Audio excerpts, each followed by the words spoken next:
Meet the Mets, meet the Mets. Step right up and greet the Mets. Bring your kiddies, bring your wife. Guaranteed to have the time of your life, because the Mets are really socking the ball, knocking those home runs over the wall. East side, west side, everybody's coming down to meet the Mets of New York town.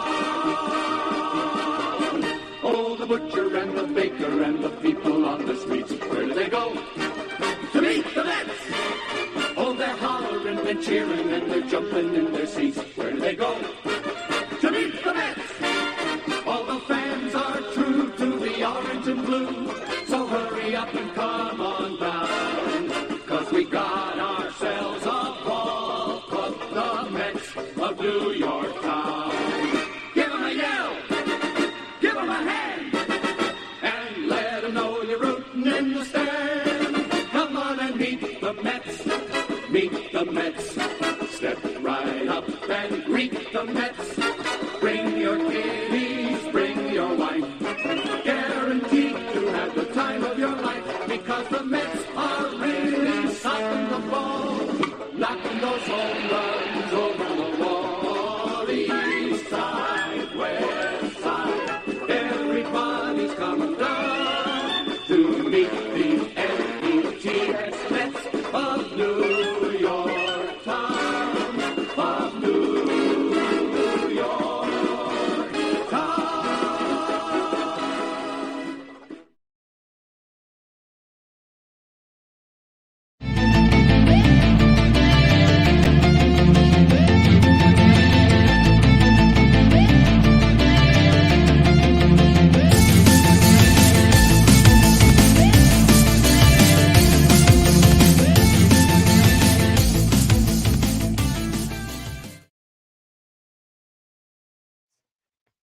Yes, we got a sweep, baby, of the San Diego Padres and a great homestand by the New York Mets. 5-1 homestand. And you know what? It got a little fishy a little earlier in the game. And I know I messed up the scorecard, but who cares? We know how many runs we scored. We scored 11, and they scored 6. New York Mets win 11-6 in something that this is a game. And again, we go back to May, because this is a game where that team starts fighting back and the Mets don't fight back. Look, they scored runs and it got a little fishy. It definitely got a little fishy. But the Mets came right back in the 8th and scored a couple more runs to make it a no contest, right? Going into the bottom of the 8th, it was a 1-run ball game. And the Mets did their job, and they got the insurance run needed. Didn't have to use Diaz. And that's very good as well going on to this road trip. So make sure you hit on that like button, guys, and subscribe to the channel if you're a new subscriber of the channel. I am just going to do something really, really, really, really quick. Give me 1 second. They scored 4 unanswered runs, right? 7. Yes. Okay, good. I just want to check something out really quick so I can fix my terrible mistake, which I usually have, but that's okay. So once again, guys, thank you for tuning into the Mets Postgame Show. Chris is unfortunately not joining me, obviously, but he will be on the roundtable tonight. Sorry, guys, I'm just fixing something right here before we get into it. I just want to get everything correctly here, since the Mets deserve a correct scoreboard. All righty. So, yes, guys. Yes. All right, here we go. That's what I'm talking about. I'm going to fix it up right now, guys. Just give me a minute. So, yes, guys, the most important thing here, we talked about it. Make sure you finish the job, right? This team has had a hard time finishing the job, especially when it comes to winning the series and kind of taking your foot off the gas a little bit. And they've been losing those type of games. Guess what?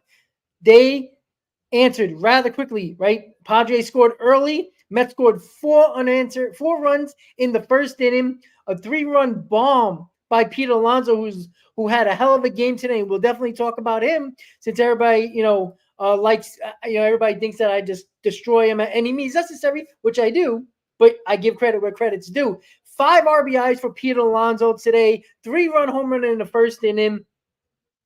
Excellent game today. His at-bats still look a little streaky, but man, when he won his pitch, he got it. So kudos to Pete Alonso. And look at the top of the lineup, guys. Look, everybody did their job. The bottom of the order, the top of the order, it doesn't matter. But look what happens when your top 4 put up crooked numbers. Look at this. 1 for 3 with a couple RBIs and a home run. 3 for 5 RBI. Brandon Nimmo, look at him.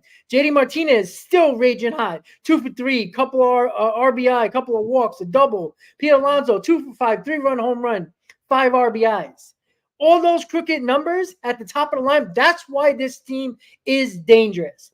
If they start getting hot at the same time, and there's no reason to think why they're not. Nimmo's starting over the last couple of games, starting to get some good hits here and get some clutch hits. Pete Alonso starting to have better at-bats and getting those RBIs once again. With JD Martinez raging hot, if your top 4 is hard to get out, man, I do not want to be the pitcher facing them right now. Texas Rangers are next. They haven't been playing well. Their offense has been struggling big time. And then you got the Cubs at the end of the week. The Mets are in a prime spot here, catching teams at the right time, and they can't let them breathe. Dunk their heads in the water. Do not give them a chance to catch their breath. That's what you got to do. They did it today against the San Diego Padres, right? We were up 7-1. It was nice, and it was 7-2. All right, no problem. And then the 7th didn't happen. Diekman couldn't throw the ball to second base. Marte couldn't catch a fly ball, and it started to unravel. And I know a lot of Met fans were looking, and I'm sitting next to my dad. We're looking at each other like, uh-oh, right? That was everybody's probably a reaction. Uh-oh, here we go again, right? But this is not May Mets. This is the June Mets, the 2024 June Mets, who don't stop fighting, and they continue to fight. They could have easily, went into this 9th inning with a 1-run lead and Diaz in there. And I tell you, not a lot of people probably feel confident. Even though Diaz has pitched better, it's still a 1-run ball game. We haven't really, seen a lot of it from Diaz this year. So it's going to be worrisome and a lot of reactions from Met fans. But they didn't need to, because they put up a crooked number in the 8th inning, 4 insurance runs, just to make it a little bit easier in the 9th. And Shohei Foley comes in and gets the job done. No harm, no foul. Yes, there was a little bit of a nail biting situation, but they wiped it clean rather quickly. And the Mets sweep the San Diego Padres 5-1 homestand. I feel great right now. I feel confident in this team. Guys, 4 games under 500. Not only, a week ago, they were near 9-10 games under 500. 11-4 in their last 15, the hottest team in baseball. This is the second hot streak in 3 months. That's why when I said in the pregame, this team is not as bad as everybody presumes them to be. Bad teams don't go on 12 and 15 stretches or 11 out of 15 stretches, right? They did this stretch right now is what they did when they started off 0-5. The problem between those hot streaks is that it's been absolutely putrid. That's what they have to change. If they have this hot streak, if they go, over the next week and a half and they win another 4 more games, and it's 11 out of 9, 11 out of 19, or 11 out of 17, or 19, whatever the hell, 14 out of 19, 15 out of 19, all you got to do is play just above average baseball, and you'll be right back to 500. And guess what, guys? Look how fast his standings are creeping up. We're going to start passing teams here. The Nationals have been playing well, so they're creeping up as well. But, again, the Washington Nationals are irrelevant at this point. Because guess what? Regardless of what the Nationals do, until they face us, right now the Mets have the advantage head-to-head. And I know that's silly to think about, but you know what? It matters, because as all these teams are right around each other, one bad week, you can end up like another team that has dropped 4 or 5 spots. That's where the Mets can't go. They got to continue to get up there in the standings. Boom, boom, boom, boom, boom. And then we're going to be talking about wild card. And again, guys, I said this 36 games. Before the game, it was 37. 36 games until the trade deadline. That's what matters for this New York Mets team. And they're playing well right now. They're the hottest team in baseball right now. And they got to continue to perform at this level. I don't care how you win. As I said earlier, I didn't like that. They scared me a little bit, but they found a way to win regardless. That's what matters, guys. And I love it. I love it. I love it. I love it. Yeah, Duran, it was a rout. Then it wasn't, and then it was a rout again. So I'll take it. I'll take it. I'll take it. And again, yeah, Elliot, listen, I said this for a while. I always thought that Nimmo was a 2-hitter way before everybody started to love Nimmo as the center fielder, loving him, when he was kind of in and out of the lineup a lot when he first came up the first couple of seasons and not really being a starter. And then everybody starts to love him. And, all of a sudden everybody thinks he's a great leadoff hitter. I get you. He was not a bad leadoff hitter. He was a solid leadoff hitter, but he fits the 2 hole so much better. It takes the pressure off for Nimmo, right? Nimmo can get his RBIs in the 2 hole. No problem. But I just thought the pressure in the 3 spot, which is one of the big RBI men in your lineup, I just think it's not a role that he fits well. The same reason why leadoff never really fit well, because he never felt like a leadoff hitter, because when he got on base, he was just there. He never would try to steal a base, never would try to make the pitcher think about stolen bases. And I think it didn't really – his speed should be stolen bases in his repertoire, but he doesn't do it. So the 2 hole suits Nimmo perfectly. And again, look at the top 4 guys. 1 for 3 home run, 2 RBIs. Brandon Nimmo, 3 for 5, 2 runs, an RBI. JD Martinez, 2 for 3, double, 2 walks, RBI. Pete Alonso broke out today with 3-run home run, 2 for 5, 5 RBIs. Look what happens when these guys hit at the same time. When they start looking good at the same time, guys, this team is dangerous. And we talked about Tyler McGill. What did I want to see for Tyler McGill today? 5, hopefully 6 innings, 2 or 3 runs. He gave us 5 innings with 1 run. I'll take it every single time. Every single time I would take that. Because like I said, when you got a cushion, when you got a lead like that, all you got to do is just hold the lead. You don't have to be perfect, right? Don't walk people. Let the batters beat you.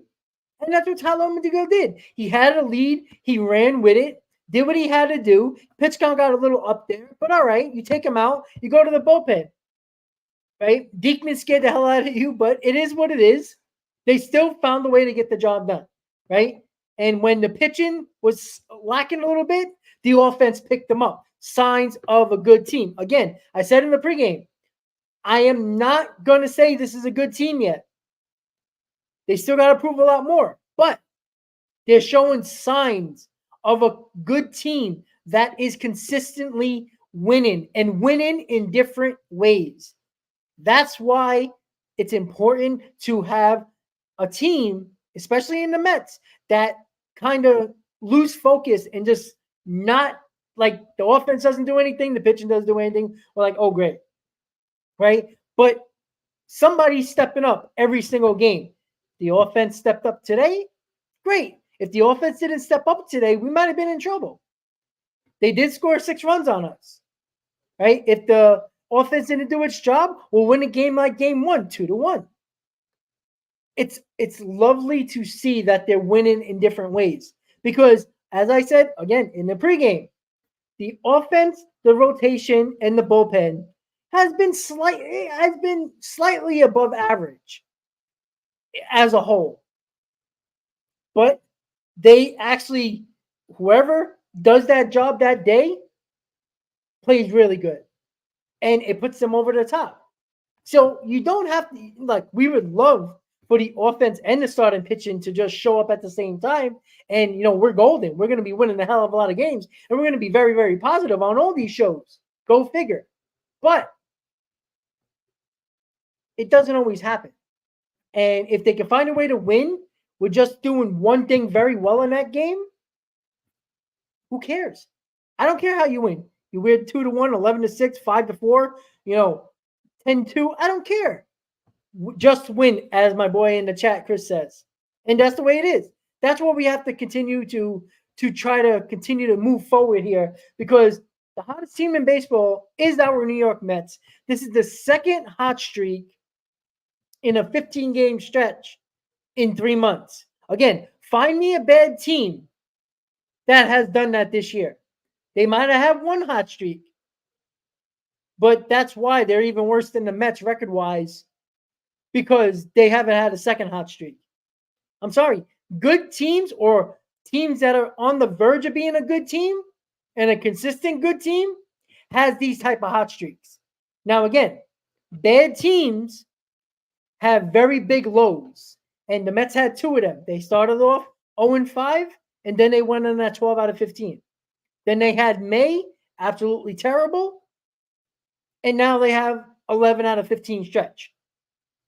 So if they avoid that big low and just stay average, give me, if you go through a stretch here over the next, say, 3 or 4 games, say if they win out of the next 4, they split 2-2.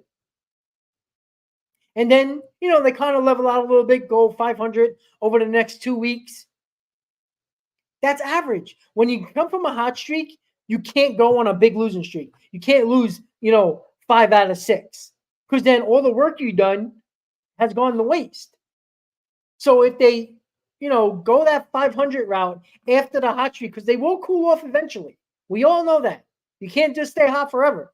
Would we like that? Absolutely. But reality and sports tells you it's not going to happen. So when they cool off, how far do they cool off? How low do they cool off?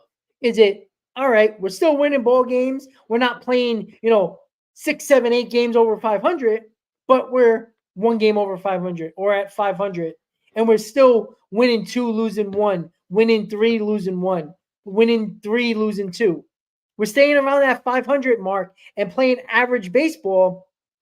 You're not losing ground because you're winning enough games to keep ground, and you're right at that 500 mark where you want to be, and that's what we have to do.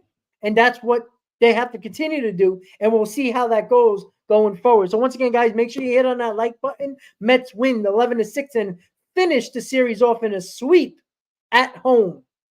And everybody who wanted to see runs scored at Citi Field, i.e. easy, they scored runs. They scored a decent amount of runs in this homestand, and that's a great sign to see, because now the confidence is there to score runs at home. When they see it more than one time in a homestand and they score a decent amount of runs in a homestand and it's not in their heads anymore, the fans get behind you. They get with the fans now. The energy they feel. Big difference, right? The confidence at home about scoring should be out of their heads now. They did it. Couple of comebacks, couple of games where it got a little fishy and they got those insurance runs. They were able to score runs. That mindset, throw it out the window. They got that 501 homestand, one of the better homestands that I can remember, probably since 2022. They finally did it. They finally scored those runs. Thank God. Now, they can't lay an egg on the road. I'm going to dampen the mood for a second because there's a lot of work to do. Just because this 5-1 road trip was homestand was excellent, you can't backtrack and take 2 steps back on the road. You got a Texas team that has struggled to score runs, and you got a Chicago team that has woefully underperformed this year. And I picked them, and a lot of people picked them to win the NL Central, and they're not playing that well at all. These are 2 teams that you're catching at the right time. You got to take it to them. Don't play down to the competition because they're not playing well. Now, for the Mets' sake, you're facing the World Series champions. So you should get up for the World Series champions. And I hope they do that. Like, that can only, you win the series against the Rangers, that might even bring even more confidence. Hey, guys, we just beat the world champs from last year. Let's keep it going. Let's go to Chicago and beat the Cubs' ass. That's the mindset they got to have. If they have that mindset, I think we're going to win some ball games and a lot more of them at that. So I know the chat's going crazy. Ricardo, I would take 4-2 on the road trip. But you know what? Look, when you're at home, you're supposed to go 5-1 on a road trip, on a homestand, excuse me.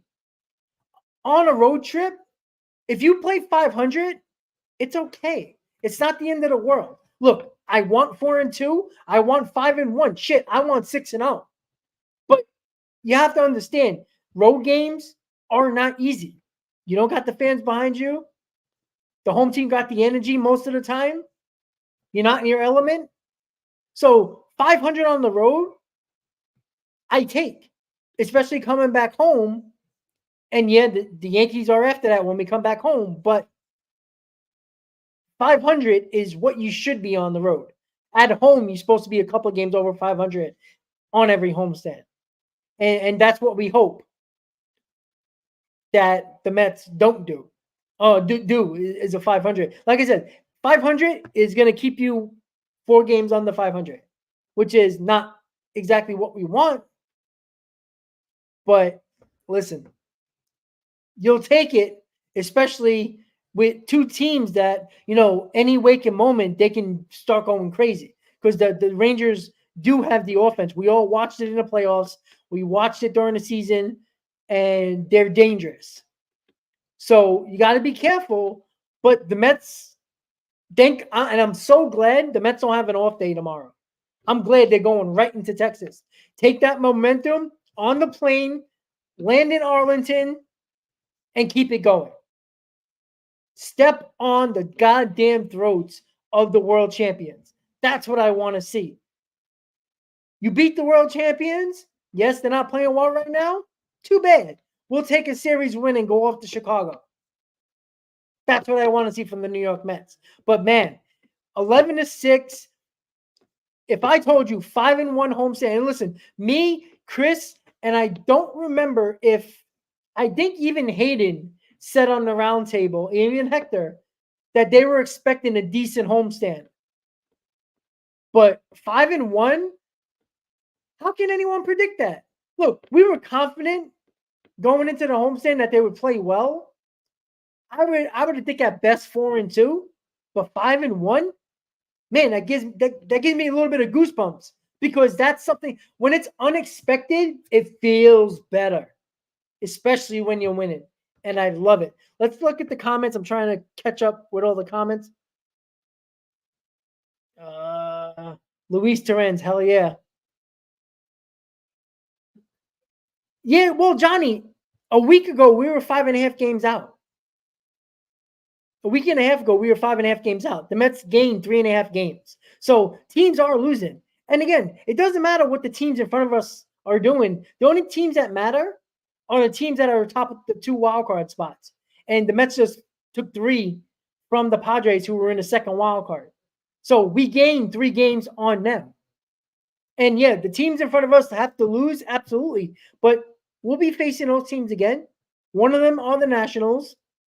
And, you got Pittsburgh. We're facing the Cubs. You got to beat the Cubs. They're in front of you right now. They're not playing well. Beat them. You beat them, you're going to jump them. The Mets have an opportunity here because of the teams that are in front of them. They'll be playing. They just played the Padres.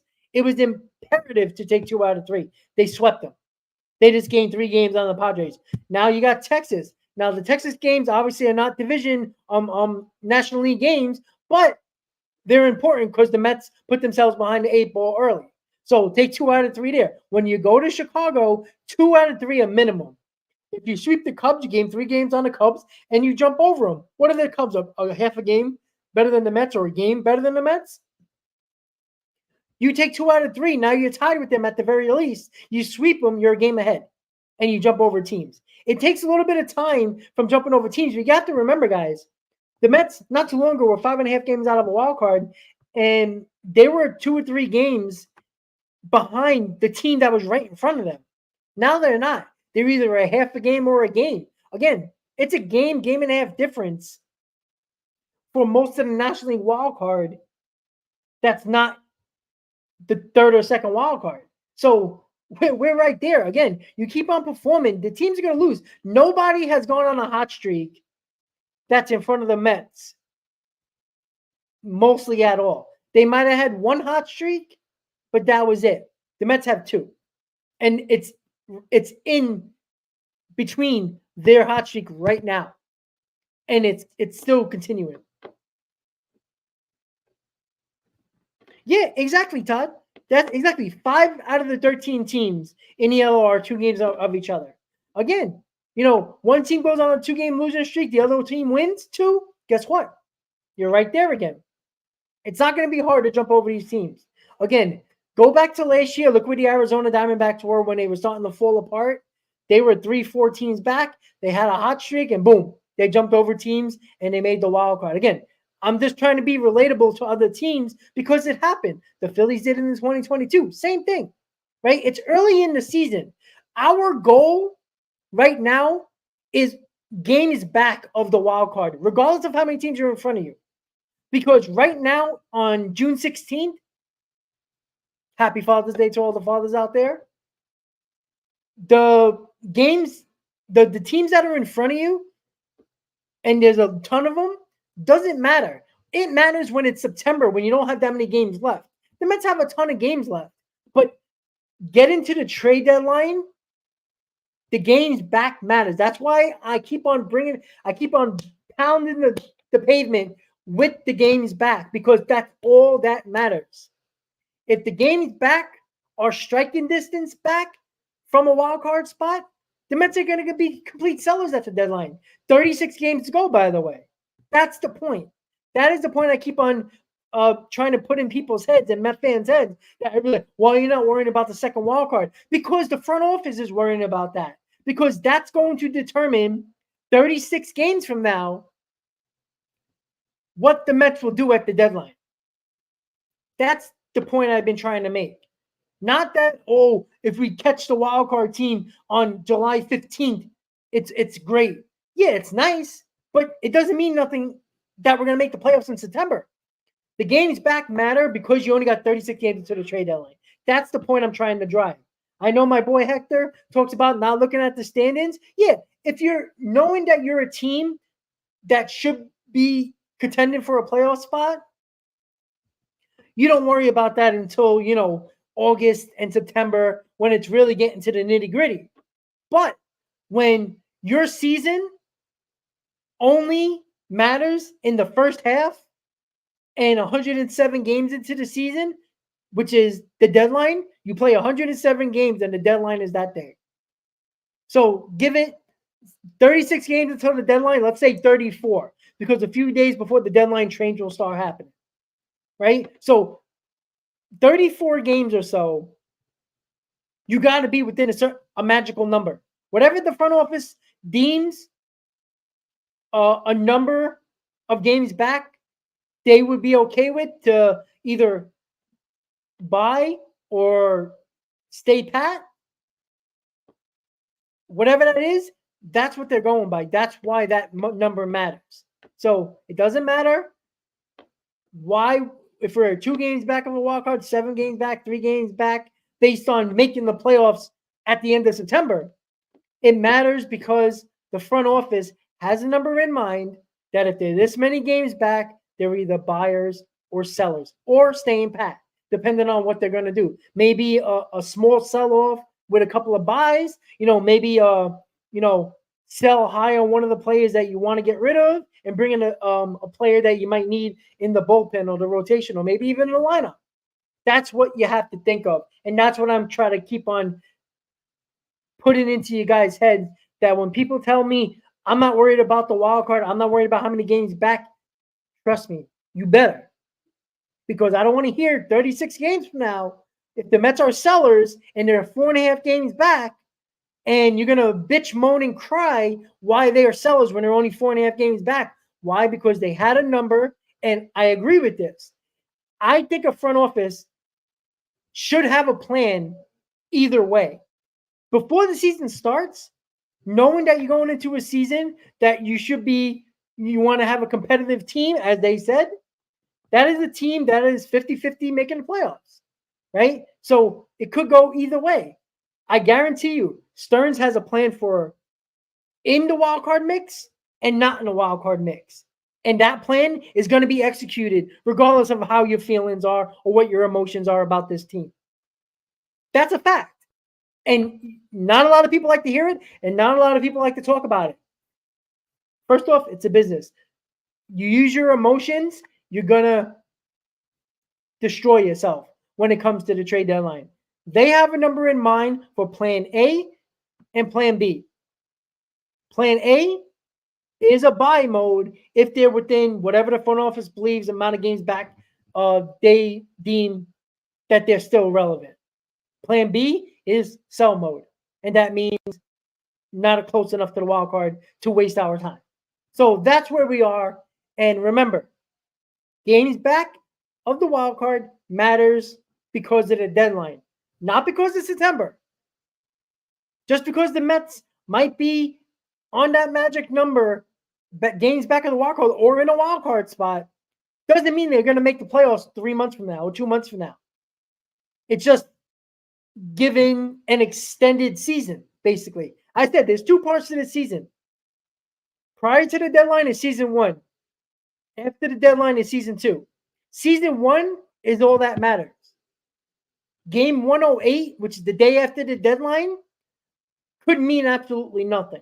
Because if you're sellers, nobody cares. If you're in it and your buyers are staying pat, everybody cares. That's when I care about game 108. But from game 70 today until game 107, that's where we need to be. We need to be within striking distance. And I feel pretty confident that if we're 2 games from a wild card spot at the deadline, they might do a semi buy where it's like, all right, we're not going to go crazy, give a ton of prospects away to buy, but we'll get that bullpen arm, that extra bullpen arm, or maybe that extra rotation arm just in case, depending on if Sanger comes back or not. Or maybe a bat in the lineup. You never know. So that's what we're looking at right now. But get pumped, Met fans. Be excited. It's okay. Don't let anybody, specifically Yankee fans, because I already seen them on Twitter, and I'm not going to get too much into them, but they're like, oh, look at the 4 games under 500 Met fans feeling confident and pounding their chest. We're not doing that. We're not stupid. We understand where the Mets put themselves. But don't you want to see a team fight back? That's what I want to see. And they're doing that. They put themselves way behind the 8 ball, and they're fighting back. What's wrong with that? Why can't you get excited? Because I listened last year to Yankee fans on WFAN all freaking day, and on Twitter, by the way, last year, when they were no way making the playoffs, and when they went 2 games here, 3 games here, and fans are like, they're going to make the playoffs. We love it. They were confident. And they're allowed to do that, but other fans are not. Bullshit. By the way, fuck them. All right? We play you in a week. We'll see how that goes. Because you better not lose to us, because you are one of the best teams, if not the best team in baseball. Don't lose to us, because you will hear it. I tell you that. Because Yankee fans, remember this. And you know what? You can replay this. You can remix it. You can listen very closely. You've won shit yet. All right? I've seen many Yankee seasons where you had seasons like this, where you're one of the best teams in baseball, ton of wins, looking like nobody can beat you, and you fail in the playoffs. It's okay.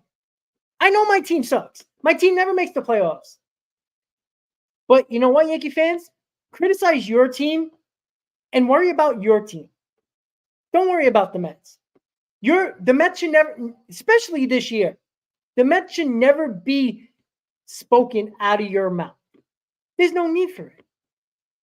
And if you're going to come back at me and comment after the stream, if you're a Yankee fan, and I got a ton of Yankee fan subscribers on this channel, and I believe because I'm a fair fan, I don't criticize another team without criticizing my own. But I am also very fair. I know how good the Yankees are. And I know they're going to pack Citi Field.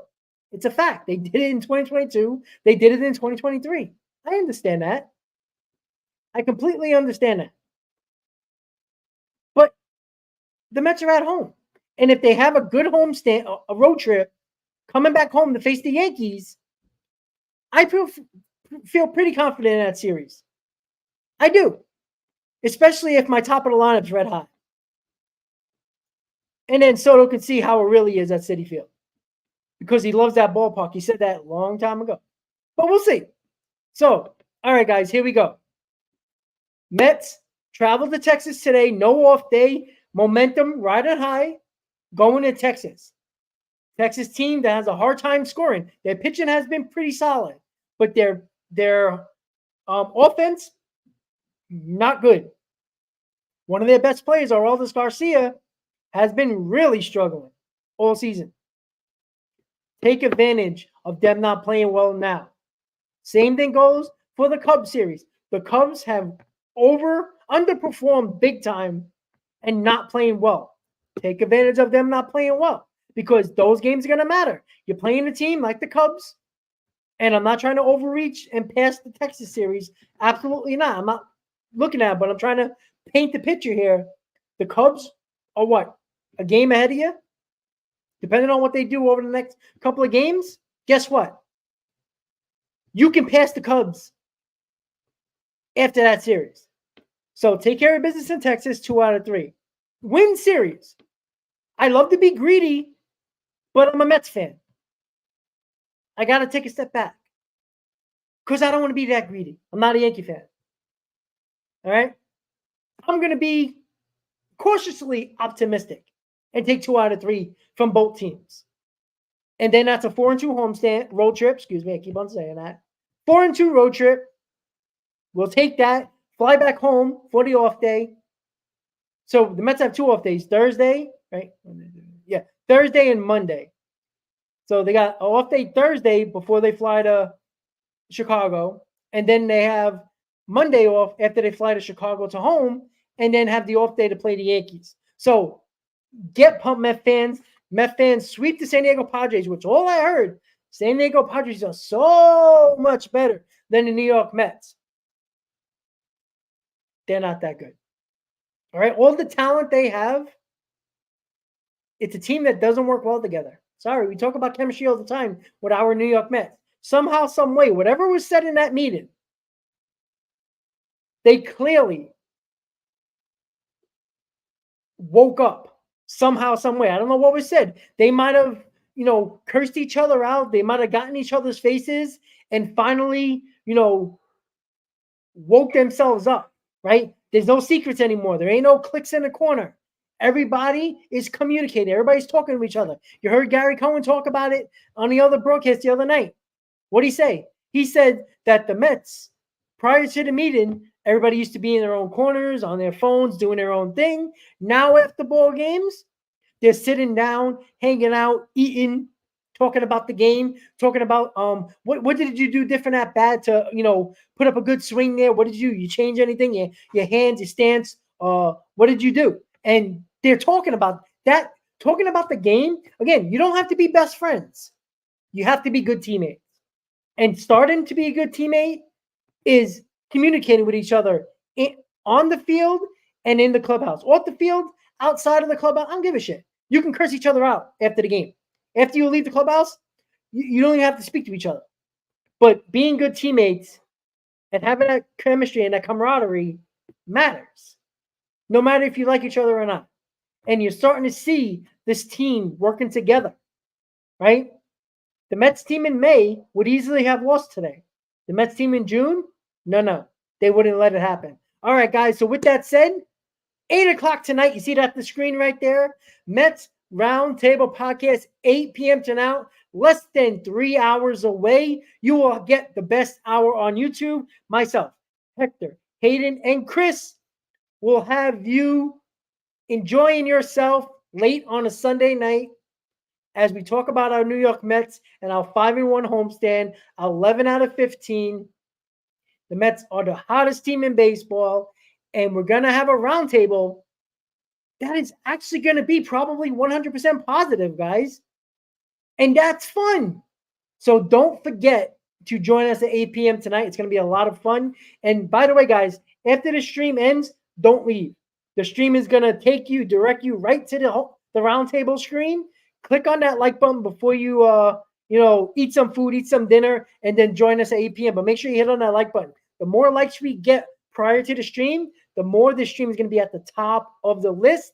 And a lot more Met fans are going to find it and tune in, and that's what we want. We want a ton of Met fans. You guys got to be excited. Join the chat 8 p.m. tonight on the roundtable with all four of us talking about our New York Mets. It's a good time to be a Met fan right now, right? It's been very, very bad for us for a while. Enjoy it while it is here. It can continue, but right now, enjoy it. Because, shit, man, we deserve it. That's what I'm saying. So, with that said, another Mets Postgame Show in the books. Once again, 8 p.m. Roundtable Podcast. Tune in later tonight. Don't leave the stream. It's going to redirect you to the Roundtable stream. Make sure you hit on that like button. Once again, guys, let's go Mets. Mets get the sweep. 5-1 homestand. I'll see you at 8 p.m. tonight. Let's go Mets. See you at 8, guys. Let's go Mets.